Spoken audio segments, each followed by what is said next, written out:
properties and laws of logarithm. So, uunahin muna natin yung properties ng logarithm. So, we have here the first property. We call this one as the zero rule.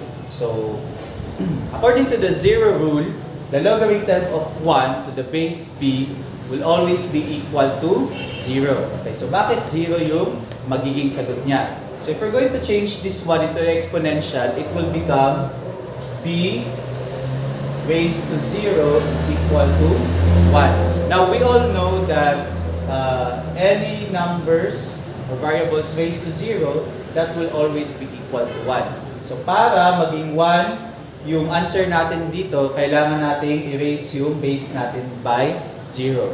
Therefore, the logarithm of 1 to the base b will always be equal to 0, given that b is greater than 0 and b is not also equal to 1. Okay, example, we have the logarithm of 1 to the base 5. Pag ganito na yung form niya, 1 yung nakalagay na number dito, then we have the base. So, automatically yung answer natin would be equal to 0. Okay. Another one, suppose we have the logarithm of 1 to the base 12. Okay, so kahit ano pa yung magiging base natin dito, as long as yung nakalagay na part natin, yung na part dito, or yung logarithm na nahanap natin would be 1, automatically the answer will be equal to 0. Okay, next property, we call this one as the identity rule. So it states that the logarithm of b to the base b would be equal to 1. So paano siya nangyari? So same pa rin ng concept natin sa first property. We're going to change this one into exponential form. It will become b raised to 1 is equal to b. Okay? Ibig sabihin, any numbers, if we're going to raise that one to 1, that would be equal to itself. Okay? So given that b is again greater than 0 and b is not equal to 1. So, let's have an example. The logarithm of 3 to the base 3. So, mapapansin natin, same yung base at saka yung number dito. Automatic, yung answer natin will be equal to 1 all the time. Okay? Next, suppose we have the logarithm of 6 to the base 6. Okay, so since magkaparehas sila, then automatic yung answer natin would be 1. Now, these properties are very useful for us to evaluate logarithms sa succeeding na mga topics natin. So, let's continue. Let's have now the third property. We call this one as the logarithm of a base to a power rule. So, by definition, the logarithm of b raised to the power of k to the base b is equal to k. So, bakit siya naging ganito? So, if we're going to change this one into exponential, that would be written as b, yung base natin, raised to the power of the exponent. Since ito yung exponent natin, we will have b raised to k, right? Okay? Is equal to the answer. Of course, yung answer natin would be this part. Okay? So, mapapansin niyo, b raised to k is equal to b raised to k. So, kung ito yung magiging given sa question natin, the answer will be always equal to this exponent na nasa taas. Okay, let's have an example. Suppose we have the logarithm of 3 squared to the base 3. So what would be our answer? Following our rule, kung mapapansin nyo, these two are the same, right? So yung answer natin is yung exponent lang ng ating logarithm, the b. Okay? So in this case, the answer would be this one. This would be equal to 2. Okay. Next, the logarithm of 16 raised to 5 to the base 16. So what would be our answer? How are we going to evaluate this one? So since equal yung base natin at yung base dito, so the answer would be this one, the exponent.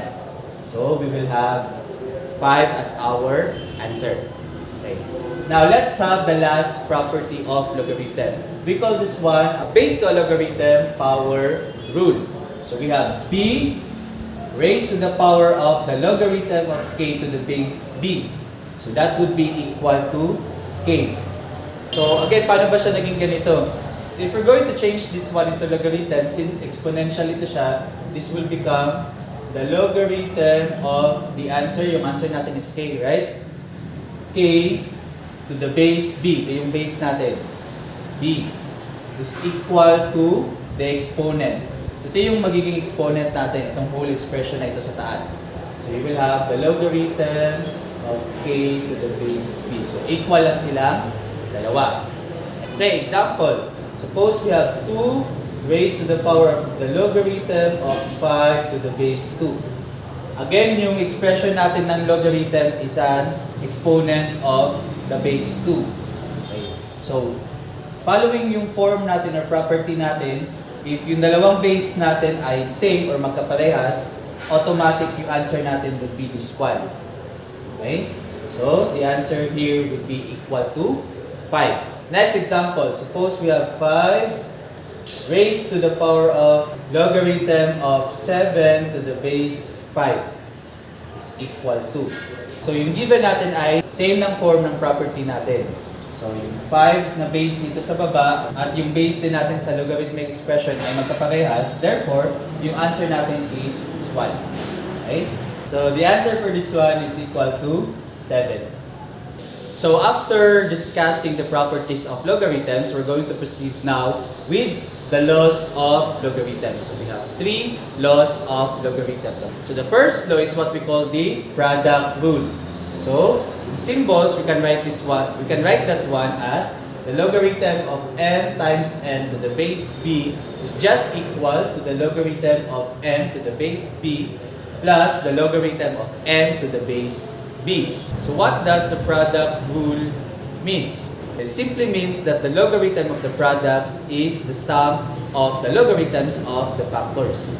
So, yung factors na binabanggit or dinedescribe natin sa rule would be yung m at saka n. So, if we have 2 factors and we're going to multiply them, then we can simply add those 2 factors. Example, suppose we have the logarithm of 5 times 4 to the base 10. Again, pwede natin hindi na isulat si 10, pwede rin natin siyang isulat. So, it will become the logarithm of 5, ito yung first factor natin, si 5, to the base 10, plus the logarithm of 4, yung 4 naman yung second factor natin, to the base 10. So, this would be the expansion of this particular given. So, again, if you're going to multiply 2 factors, it simply means adding the logarithm of those 2 factors. Okay, next law. We call this one as the quotient rule.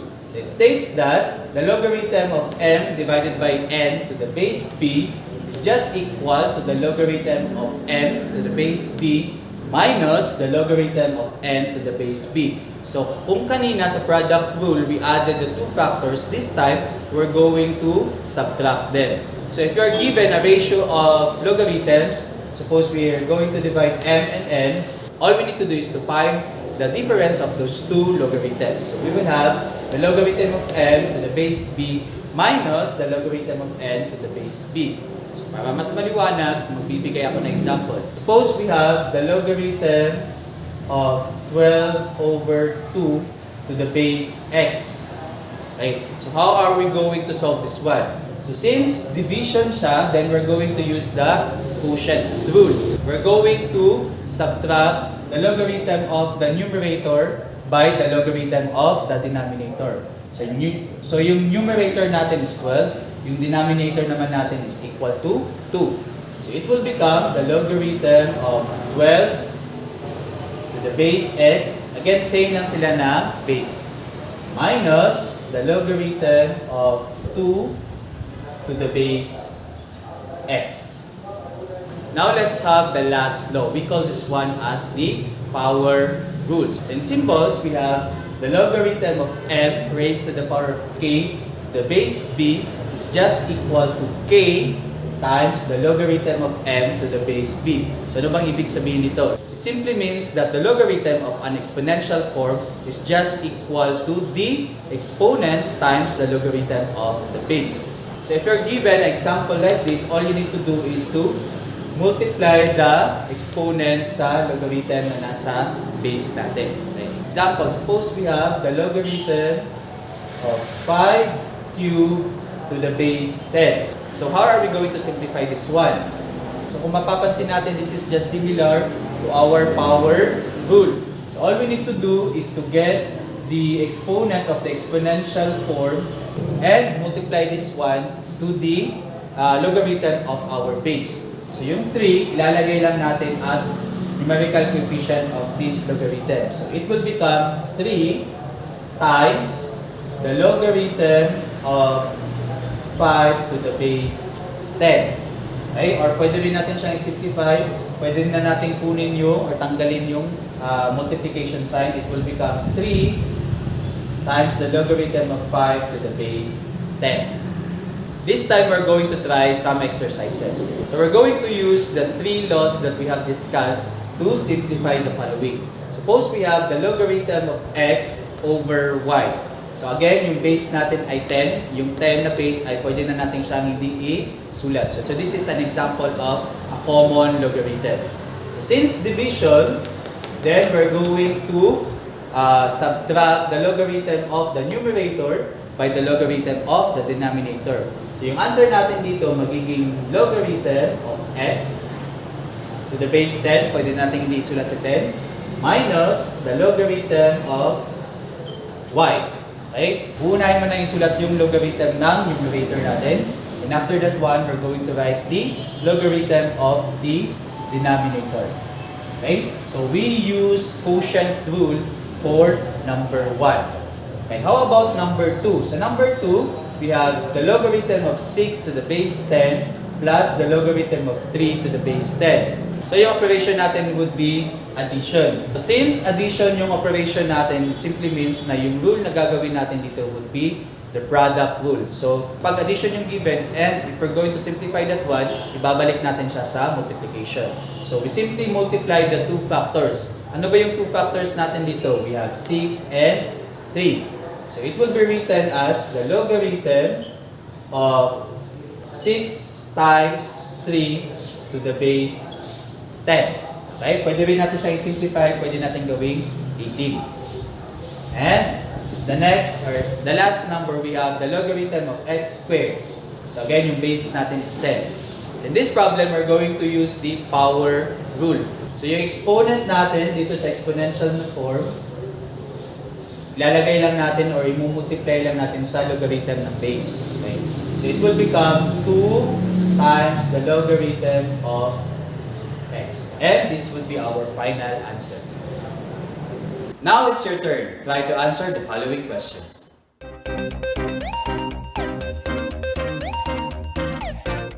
And that's a wrap. Please do not forget to like, share, and subscribe to my channel, Sir Ninyo. And you can also post your math problems in the comment section. And we will do our very best to provide solution to your questions. Because remember, every problem has a solution. At kung math ang problema ninyo, ako ang kaagapay ninyo, ako ang Sir Ninyo.